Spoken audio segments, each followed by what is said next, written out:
Familia, son de Saladillo, digamos, ¿no? Provincia de Buenos Aires.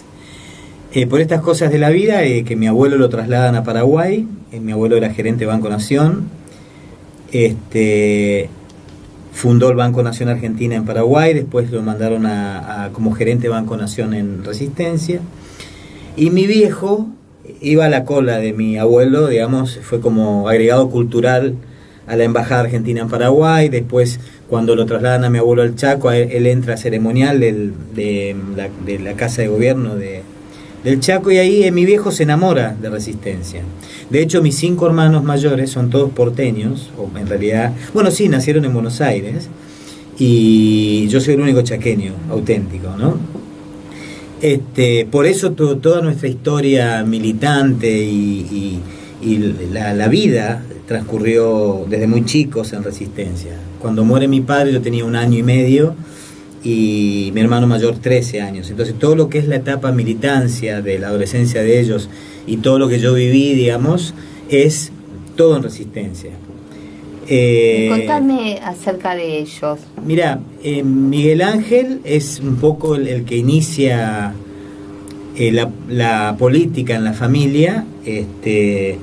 Él se incorpora como militante del PRT, era corresponsal de Diario El Mundo. Hoy en día él escribe, incluso escribe novela negra, hace libros de novela, y nada, es un gran escritor, y él es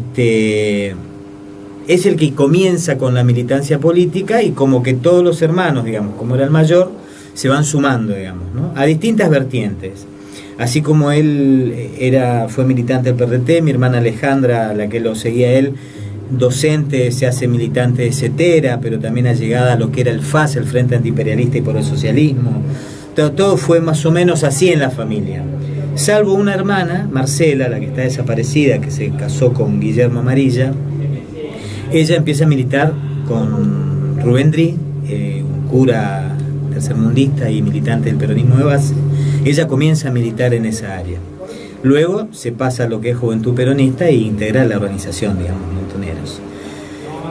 En toda esta efervescencia de esos años, yo era muy chico, pero vivía desde las discusiones políticas de la familia hasta, digamos, escuchaba, y yo era muy chico y quería militar. Yo tenía una hermana, Lili, que yo tenía 8 o 9 años, y a escondida de mi vieja me venía a leer la vida del Che, ¿no? A la cama.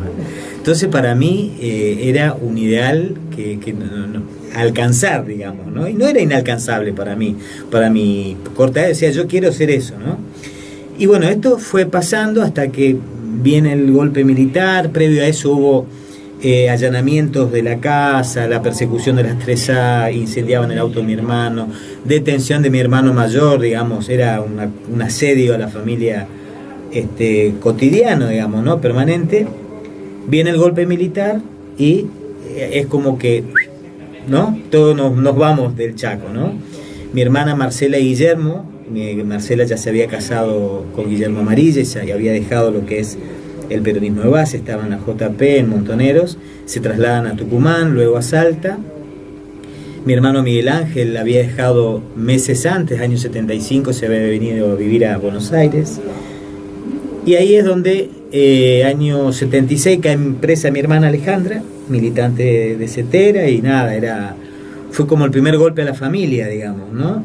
Siempre yo digo que tuvimos la suerte que a ella, bueno, no le tocaron un pelo, no fue torturada, tuvo 1 año presa, pero le dieron lo que era la opción para salir del país, ¿no? Entonces ella logra salir del país casi al año y se va a Francia. En todo esto ya vivíamos en Buenos Aires, mi vieja, mi hermana, mi cuñado y yo, en una casa en Flores, en Nazca Rivadavia. Transcurre todo el 77 y ahí mi vieja decide que nos vayamos a vivir con Alejandra a Francia. Tuve unos meses en París, permanentemente contacto con la familia que quedaba en el Chaco. Yo tenía una hermana, Liliana y José, que habían quedado en Resistencia, que habían sido también allegados a lo que fue Juventud Evarista. O sea, nadie dejó de militar en la familia. Y ellos vivieron lo que yo siempre digo, ese exilio interno, ¿no? Donde sus propios amigos en la calle le daban vuelta a la cara, no los saludaban, cosas terribles. Bueno, ellos vivieron eso. Yo siempre digo que uno se olvida de los que se quedaron, uno se olvida de los que, digamos, esta gente, digamos, mis hermanos, digamos, que se quedaron y que sufrieron muchísimo lo que fue la dictadura en la Argentina, digamos, incluso la propia familia a veces hubo rechazos, ¿no? Y no solamente el exilio externo, sino el exilio interno que es tan duro, y ¿no? la persecución permanente. Y ahí viene, digamos, la otra parte que, digamos, que en algún momento, o sea, el dorado exilio, no existió el dorado exilio. Uno en el exilio sufría, uno en el exilio sufrió persecución, y ahora voy a llegar al tema de mi vieja, al tema de otros compañeros con intentos de secuestros en el exterior. Digamos, bueno, nos trasladamos a París con mi vieja, casi vivimos en carne propia en el Comité Argentino de Información y Solidaridad, que funcionaba en París, y mi hermana militaba ahí, la que ya había salido de Argentina. Nosotros tomamos conocimiento de la llegada de Astiz cuando fue descubierto por una sobreviviente del secuestro de las madres en la iglesia, digamos, ¿no? El tipo se presentó en este Centro de Información y Solidaridad, una peña folclórica, presentándose con el mismo argumento que se había presentado con las madres, ¿no? Gustavo Niño, que tenía... Y ustedes ahí no sabían. No sabíamos nada, y sí, lo que pasó en ese momento es que esa noche de la peña, esta chica que se había salvado de la iglesia Santa Cruz, lo reconoce y nos lo dice, digamos, a mí no, por supuesto, pero a los organizadores. Y se armó mucho revuelo, empezamos, y él queriéndose contactar con las distintas organizaciones, digamos, y hay como una idea de que teníamos, de a quién quería llegar, que todo coincide que quería llegar a Adriana Lesgar, digamos, como objetivo. Se filtró mucha información dando vuelta. Cuando se concerta una cita con él, digamos, para hablar con él, y ya se había avisado a las autoridades francesas de que podía ser él evidentemente no se movía solo, y le llega la información de que lo estábamos esperando y se escapa. Logra escaparse incluso el gobierno francés, que lo quería capturar, digamos, ¿no? Bueno, todas estas cosas pasaban en el exilio, o sea, uno convivía con todas estas cosas. Sí, que no solamente era acá, sino como vos contás, que él fue al exterior, ¿no? Fue al exterior, es más, yo plan terrorífico. No tendría, la verdad que se me paran los pelos, pero no tendría problema sentarme delante de él y decirle, vos hablaste con mi hermana, digamos, ¿no? En París, o sea, esto fue así, ¿no? El tipo quería llegar a toda costa a sus objetivos. Bueno, pasan los meses, salen de Argentina mi hermana y mi cuñado, militantes de Montoneros, y ahí es como que se juntan los compañeros de la organización y se arma lo que fue el famoso lanzamiento de la contraofensiva, digamos, todos los compañeros que retornan a la Argentina. Y en ese interín mi hermana me propone incorporarme a la organización, de los cuales yo acepto. Tenía 17 años y me hago, digamos, yo participo, milito, por decirlo de alguna manera. Yo no tuve militancia de base. Mi militancia fue primero desde el convencimiento que algo había que hacer. Segundo, el ideal era, la figura del Che rondaba en mi cabeza de toda la vida. Entonces decía yo, algo hay que hacer, digamos, algo hay que hacer para derrotar al enemigo, ¿no? Hay alguien que lo decía, el Tata Cedrón, ¿no? Y nada, acepto, y yo paso a militar en una estructura de la organización que era enlace entre Conducción Nacional y cuadros intermedios. Entonces yo iba viajando, llevando documentación entre Madrid, La Habana, Panamá, Centroamérica, Sudamérica, y yo viajaba. Me hice especialista en lo que es documentación falsa, embutes, para llevar las cosas de un lugar a otro.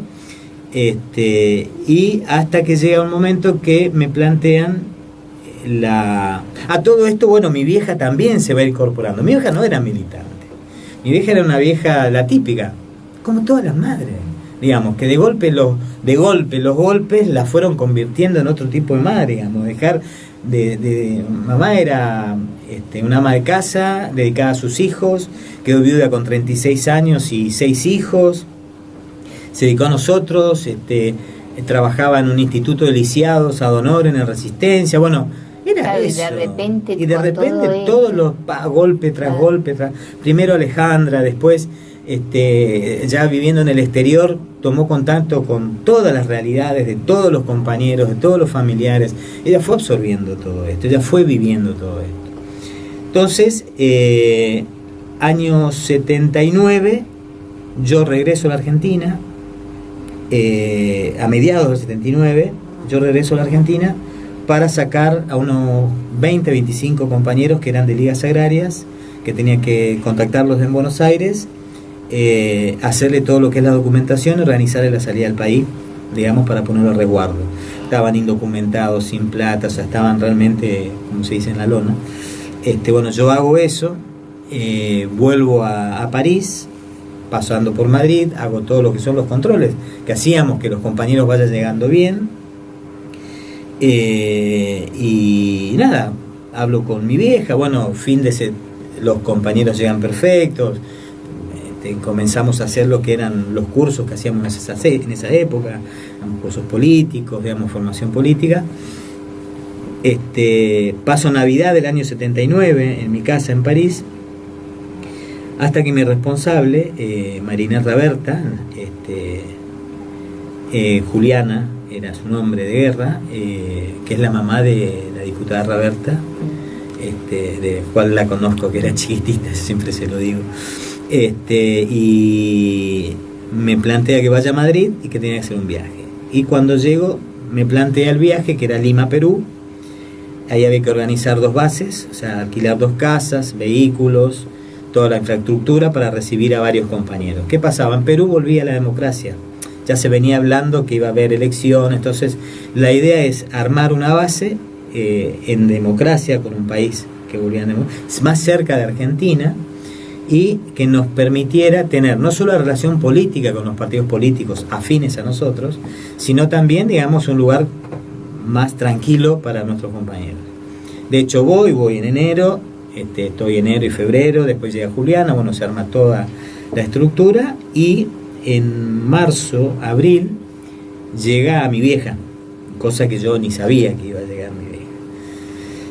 Esas cosas que nos hablaban, digamos, hola mamá, o sea, ella tenía sus tareas y yo tenía las mías, y no, jugamos al rumi, jugamos a la escoba, pero nadie hablaba de lo que cada uno hacía. Yo hacía hacer mis cosas, que era comprar material para embutir documentación o dinero, lo que sea, y mamá tenía sus citas. Yo sabía que salía a encontrarse con compañeros que venían de distintos países y los alojaban en los hoteles que estaban predestinados, digamos. Bueno. ¿Y cuando la viste? Sorpresa, nada, pero vos sabés que es muy raro, porque yo siempre digo que primero fueron 5 o 6 años así de dictadura, de los cuales fueron tan intensos que pareció toda una vida, ¿no? Realmente yo siempre lo charlo a esto. Fue muy fuerte lo que hemos vivido. Entonces, todo pasaba a gran velocidad y era como natural que esto sucediera. Meses antes, yo estando en un país de Medio Oriente, a mí me llega la noticia de que mi hermana y mi cuñado habían desaparecido. Los habían secuestrado el 17 de octubre del 79. Y estaba con un grupo de compañeros en el país donde estábamos, que eran todos del norte, o sea, de Chaco, Formosa, Misiones. O sea, todos conocían a mi cuñado y todos conocían a mi hermana, pero no sabían quién era yo. Entonces yo era Facundo. Entonces cuando dan la noticia, Quique Lobey, digamos, el dirigente de Ligas Agrarias, cuenta que lo secuestran, yo me tuve que morfar la bronca, ¿no? Y después estalló por otro lado la bronca. Bueno, yo me acuerdo que cuando llego, después de ese viaje, llego a Madrid, en finales de 79, por eso te digo, todo tan veloz, me encuentro con mamá, ahí recién pudimos llorar, pero la primera información que nosotros tuvimos fue que mi hermana Marcela había caído herida. De hecho, parece ser que fue así. de que ella se tirotea con los militares y cae herida. Y mi vieja me abraza y me dice, por lo menos la flaca, pues le decíamos la flaca, por lo menos la flaca murió peleando como ella quería. Años después, imagínate, muchos años después nos enteramos que mi hermana estuvo viva, estuvo en Campo de Mayo y tuvo un bebé en Campo de Mayo. De hecho, él es el nieto 98, digamos, ¿no? Que con los años las cosas se fueron dando. ¿Cómo se llama el nieto? Guillermo, él se llamaba Martín, se cambió el nombre por el nombre del padre y se llama Guillermo Amarilla Molfino, digamos. Entonces, todo era muy intenso, ¿no? Era muy, muy intenso, esa es la palabra. Y en Perú, cuando llega mi vieja, fue, porque aparte Juliana, o sea, Marinés Raberta el día antes, me dice, que no sabes quién viene mañana. No, me dice, mima por mi vieja. Ah, ¿no? Naturalizado, o sea, no es que, ¿qué va a hacer? ¿Qué hace acá? ¿No? Nada, era la cosa cotidiana. Y de hecho fue así, digamos, ¿no? Bueno, en todo esto, en Perú sucede algo que es que un compañero que venía de Argentina, que lo habían detenido, secuestrado hacía 3 meses atrás, él cuenta de que tiene una cita en Perú. Entonces lo trasladan con un grupo de tareas a Lima. Pero él intenta escaparse. Él tuvo un intento brutal de escaparse y estuvo así de escaparse. Él, según tengo un libro que se llama Muerte en el Pentagonito, que es un libro que lo hizo un escritor peruano, no se hizo más esa edición, que la parte que toca a los secuestros, cuentan de que a él, el grupo operativo, cuentan todo, el grupo operativo que lo trasladaba, lo hacía caminar por Lima con un hilo de algodón atado desde un testículo al dedo gordo del pie. Entonces no podía correr, pues se lo arrancaba, digamos, ser claro. Ese día que lo sacan, que fue un día antes a la cita que él tenía con nuestra compañera, él sale a caminar con los tipos y con la uña va cortando, por dentro del pantalón va cortando y corta el hilo. En un momento los secuestradores, que eran 2 argentinos, uno era el coronel Roberto Rualdes, que su nombre allá en Perú era Ronald Rocha, eso también es otra investigación, los nombres secretos de ellos coinciden con las mismas iniciales de sus nombres reales. Roberto Rualdes es Ronald Rocha en Perú, ¿no? Eso en general en los documentos de inteligencia se refleja bastante fuerte. Logra escaparse, corre en pleno centro de Lima, en barrio Miraflores, los argentinos disparando al aire y gritando agarren al ladrón. El compañero ya estaba casi a 100 metros, se escapaba, sale un peruano de un negocio creyendo que es un ladrón y le hace una zancadilla y lo agarra. Si no fuese por eso, no hubiese pasado nada de lo que pasó en Perú. Al otro día él no tiene más que, por supuesto, ni hablar de lo que le habrán hecho, no cabe duda, dice el lugar de la cita y la cita con la compañera que tenía. La compañera acude a la cita, es secuestrada en esa cita, la llevan detenida y se aguanta la tortura 4 o 5 horas creyendo que las casas iban a ser levantadas, cosas que era cotidiano. Si una compañera o un compañero desaparecía por más de 2 horas, había que levantar la casa. Ahí hubo un error de apreciación, por llamarlo de alguna manera, de un compañero que estaba con nosotros, que era Roberto Perdía, uno de los jefes montoneros. Cuando yo llego a la casa y me cuentan que Marianés no había vuelto, yo le digo, bueno, hay que levantar la casa, total, siempre hay tiempo para volver. Y él plantea que no, que él cree que es un problema que puede haber tenido de tránsito y que nos quedemos en la casa. Él, por supuesto, agarra su mujer y él y se va. Quedo yo en la casa con mi vieja, pero yo quedo con la orden de salir de la casa cada 10 minutos y intentar escaparme, digamos, de la casa para lograr contactar a los legisladores peruanos. Hablaba con ellos, pero no me decían que eso no podía pasar en Perú, no me creían que podían estar secuestrando gente. Y en esas idas y venidas, en una de las vueltas, veo que la casa está rodeada y hablo con mi vieja me dice... Tu mamá estaba dentro de la casa, me dice, bueno, escapate, seguí caminando y tratar de localizar a los peruanos, ¿no?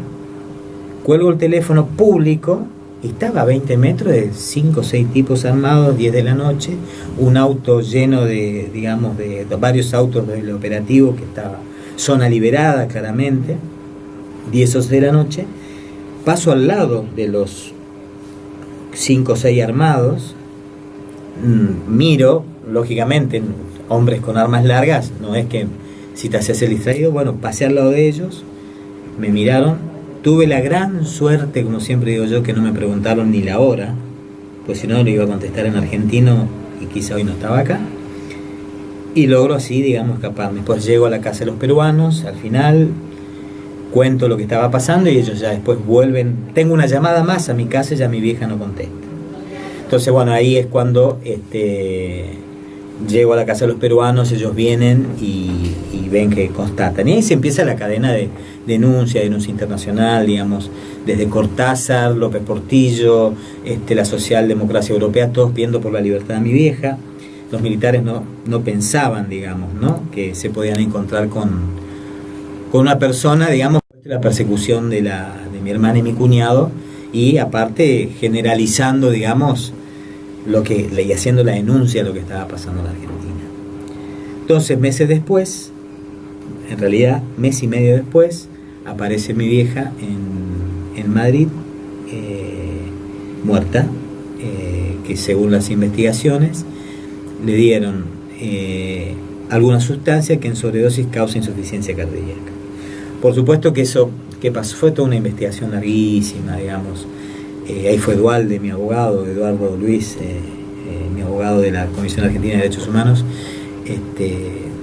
palos en la rueda, apretadas de la policía española. Yo ahí en ese interín, porque fue pesada, en algunos momentos se tornaba pesada la persecución, incluso por parte de las autoridades españolas. Me aconsejan, bueno, que me vaya a algún país amigo, y bueno, me fui a Nicaragua para esconderme un poco, pero si yo te estoy contando todo esto así, digamos, pareció una eternidad de años, ¿no? Sí, me imagino. Y pasaron, ¿Eso, a ver, en qué año fue que murió tu mamá? todo esto concretamente la parte más fuerte, 79 y parte del 80, año y medio.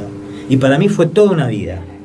Realmente vos lo relatás, lo decís y parece que es una película. De hecho, a ver, internamente en mí existe algo de eso de ver con que todo pasó como una película, ¿no?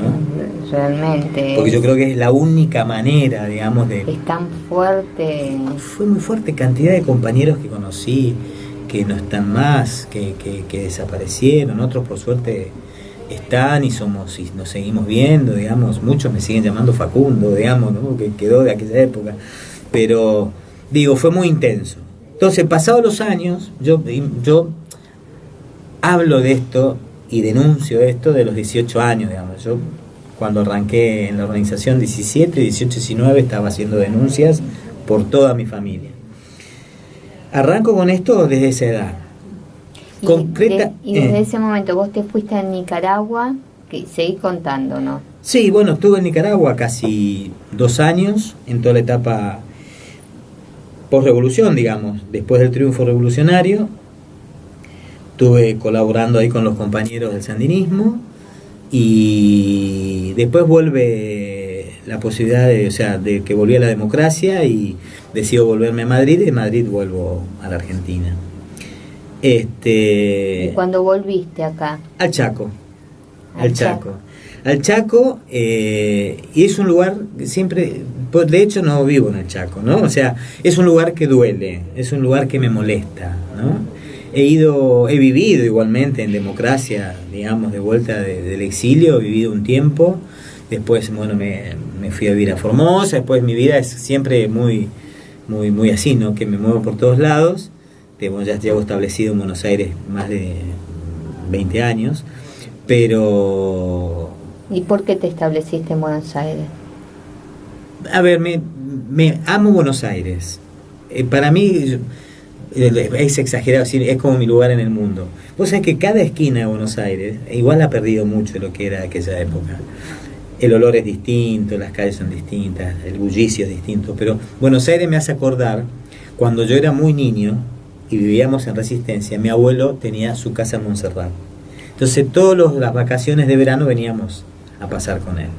Entonces para mí tiene algo de nostálgico, ¿no? Y aparte el poco tiempo que estuve clandestino viviendo en Buenos Aires tiene algo que me atrapa y aparte me gusta la gran ciudad, me gusta.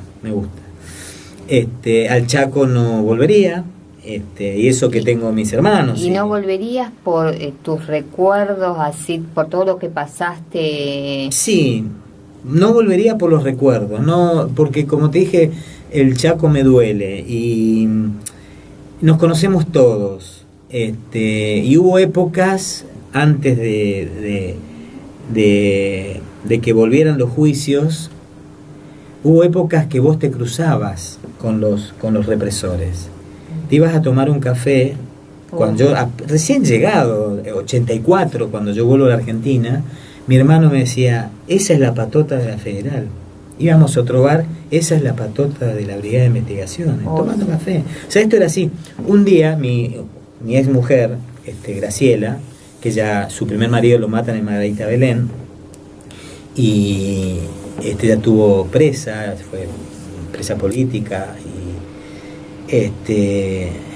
fue torturada, bueno, todo lo que han pasado las compañeras, ¿no? Para no entrar en detalle. Un día vamos a un restaurante en Resistencia, estábamos pidiendo y veo que se pone pálida la negra, porque es negra, y se pone pálida, y le digo, ¿qué pasa? Vamos. Y levantamos, cancelamos el pedido y nos vamos, pero ¿qué pasó? El de la casa es el comisario Yedro, el que más me torturaba a mí, ¿no? O sea, y aparte de ser el que la torturaba a ella, era el que recibía a la madre y decía, no, su hija está bien. O sea, una locura. Terrorífico. Entonces uno vivió todo eso. Entonces, digamos, acá es como más anónimo, y aunque uno no es anónimo, digamos, pero acá es más anónimo. No sé, es diferente, me gusta esto. ¿Y vos cómo te empezaste a relacionar con la fotografía? Mira, porque entre todo esto que viviste, ¿no? Y ir constantemente y bueno, todo. Fotografía, te cuento. Empecé a hacer fotografía para los pasaportes de los compañeros. con una cámara de rollo, un laboratorio blanco y negro, y tenía que hacer la foto, me enseñaron y arranqué ahí, digamos, ¿no? Pero después siempre me gustó. Siempre tengo un recuerdo que en casa había una Kodak y yo vivía de chiquito con la Kodak. Pero mi primer contacto fuerte con la fotografía, estando en París, te digo así, año 77, viene a casa un compañero. Y te digo quién es, Abel Madariaga, el compañero de abuelas. Y Abel viene con un equipo de foto que yo aluciné, una reflex de Zenit rusa, y me la enseñó a usar. Y yo dije, esto me encantó, ¿viste? Bueno, pasado el tiempo, otra compañera que vivía en París, que era así fotógrafa, me enseñó, y de ahí como que siempre anduve con una cámara de foto. Y la otra vez, tomando estas maravillas de las redes sociales, tengo contacto con una ex amiga de Lima del año 80, o sea, realmente hay cosas buenas, claro, ¿no? Y fue mi vecina, fue mi noviecita en Perú, ¿viste? O sea, y ella está casada y yo tengo otra pareja. ¿Te conectaste por Facebook? Por Facebook, ¿no? Estamos rehablando. De hecho, me ha mandado alguna foto y ella me dijo algo. Me dice, Gustavo, yo te recuerdo con una cámara de foto colgando. Y fíjate vos, la cabeza es selectiva. Yo de eso no me acuerdo, ¿no? O sea, uno va haciendo selección de lo que se acuerda. Pero bueno, esto es así. Pasa que también fueron tantos golpes, ¿no? Y tantas cosas que... Muy intenso. O sea, esto yo creo que esa es para mí es muy intenso. Pasados los años,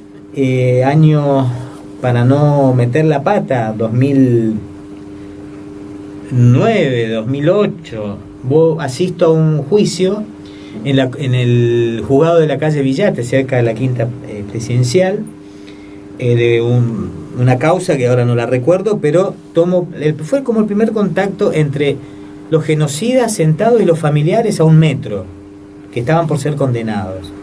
Y yo estaba ahí acompañando a un grupo familiar y yo les veo la cara a estos tipos, burlones, mirando desafiante a los familiares angustiados, llorando por la incertidumbre que condena.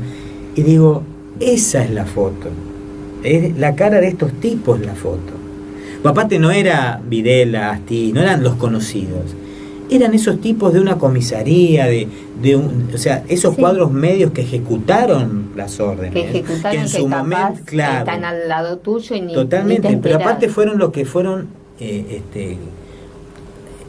los acogió la ley de obediencia debida y punto final, digamos, esos cuadros medios que, digo, estas son las caras. Entonces ahí como me surgió, y ahí empecé a ir a los juicios, hacerle sus rostros. Por supuesto que hago los familiares, pero no en la foto amplia, sino reflejar las miradas. Y después, cuando ya me involucro en nuestra propia causa, digamos, en mi causa, que tiene que ver con mi vieja, mi hermana y mi cuñado, y 85 compañeros desaparecidos entre el 79 y el 80, que es la causa contraofensiva,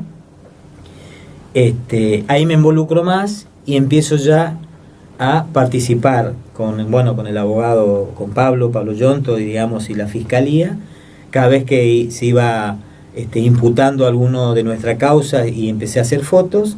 Y después, empiezo con esta historia de aquellos que empezaron a tener los beneficios de la domiciliaria. Digo, veamos qué pasa. Y ahí fue que llego a un caso, digamos, que es Jorge Capitán. Era un tipo que estaba imputado, ahora fue condenado por el operativo Independencia, que en realidad yo en el barrio pregunto por otro, a ver si lo conocían. Y un portero me dice, no, ese no sé quién es, pero acá tenés otro. Me dice, ¿pero quién es este? Me dice, vení mañana a las 11 que todos los días sale a caminar a la misma hora. Al otro día yo estaba ahí con él, salió a caminar, le hago las primeras fotos, lo sigo durante toda la caminata fotografiándolo, hasta que veo que entra a un domicilio. Ahora, pues yo digo, ¿quién es? A mí me dijo un portero, que era esto. Entonces ahí me pongo en contacto con Franco Mirraji. Che, Franco, le digo, porque con él laburé mucho todos estos temas. Me dijeron que este es un genocida, no sé quién es, y entró en tal domicilio. Me dice, espera que averiguo. Hablo a las distintas fiscalías y ahí nos dicen que podría ser Jorge Capitán, imputado en delitos en operativo Independencia, delitos todos, o sea, no sé, no hay uno afuera, pero claro, entró al domicilio, subió, no sé a qué piso, nada, entonces podía ser como no podía ser. Igualmente iniciamos con un grupo de compañeros lo que era el seguimiento fotográfico, de distintos momentos, distintos días, ver hasta dónde caminaba, cuál era el circuito. Eso lo hicimos durante 6 meses, porque para un juzgado una foto no sirve, tiene que ser varias fotos en distintas, después si no te meten un certificado médico y nadie dice nada.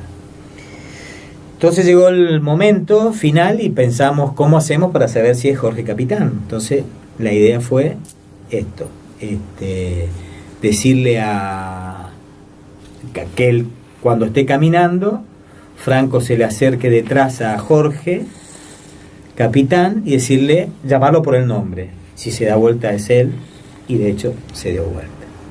Y ahí se cerró la historia, y de hecho vuelve a Ezeiza, porque este hombre tenía la autorización para caminar por el juzgado, para caminar alrededor de la manzana durante 1 hora,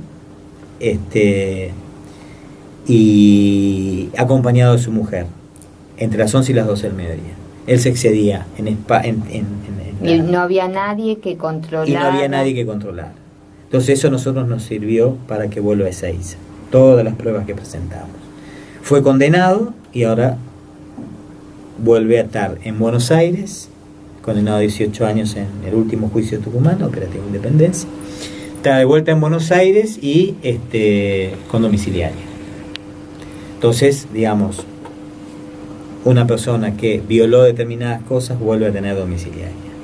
Y ahora se suman toda esta posible cantidad. Contame, ¿qué opinas acerca de ese listado? Primero, algo que yo digo, para mí es, primero es una bofetada a la sociedad, porque si hay algo que cuando se intentaron el 2x1 y se llenó la plaza de gente común, como digo yo, gente común en el sentido que no fueron grandes colectivos, digamos, llevando las masas, no, es el límite de la sociedad. el abuso de los compañeros en estado de defensión, la tortura, la violación de las compañeras, el secuestro de niños, la apropiación, todo eso tiene un límite. La sociedad creo que en general lo rechaza. Entonces, gracias a la marcha, logramos que el 2x1 no salga. Gracias al pueblo de Mar del Plata, se logró que Chocolat vuelva. Y ahora este nuevo intento del gobierno, digamos, es peligroso. Pero aparte, insisto en esto, es una bofetada no solo a los familiares, y a los que fuimos víctimas, a los que tenemos, no solo familiares, sino gran cantidad de compañeros desaparecidos, sino una bofetada a la sociedad entera. Vos al comienzo hablaste de Astiz, ¿no? Y bueno, ahora que se hablaba que se le podía dar domiciliaria, ¿qué sentiste? Mira, a ver, primero es un cínico perverso, ¿no? O sea, siento mucha bronca, siento mucha bronca no haberlo agarrado a tiempo en París, porque estaba lindo haberlo enganchado y entregárselo a las autoridades francesas. Francia colaboró mucho en su momento con el tema de la justicia con relación a las monjas, como así también los manuales franceses sirvieron para la persecución, ¿no? Toda la batalla de Argel y todo eso, los manuales que se usaron en esa guerra fueron los que se aplicaron después acá. Las cosas, no lo siento, pero yo las tengo claras, digamos, ¿no? Pero bueno, en este tema me hubiese sido hermoso agarrarlo, hubiese sido entregárselo a las autoridades, pero bueno, no se hizo. Hoy me da bronca. El otro día en el trabajo decían, pero ¿qué tiene que ver que este hombre esté enfermo, que este hombre, entre compañeros de trabajo, ¿no? Decían, este hombre fue lo peor, y encima que fue lo peor, con personas atadas en una cama o secuestradas, digamos, en una situación total de indefensión, digamos, no fue en un enfrentamiento. Cuando fue Malvinas se rinde, o sea, ¿viste cuando todo es un cobarde, es un cínico, es un perverso, es nada? Y yo siento, lo dije el otro día, para mí son bofetadas tras bofetadas, porque todos los intentos de este gobierno van camino a hacerle favores a esos grupos económicos que en su momento, digamos, apoyaron la dictadura. No hay perdón, digamos, no hay perdón. Hicieron mucho daño irreparable, y nada, esto se merecen juicio y castigo. Por eso seguiremos por la memoria, por la verdad y por la justicia. Creo que eso no se negocia.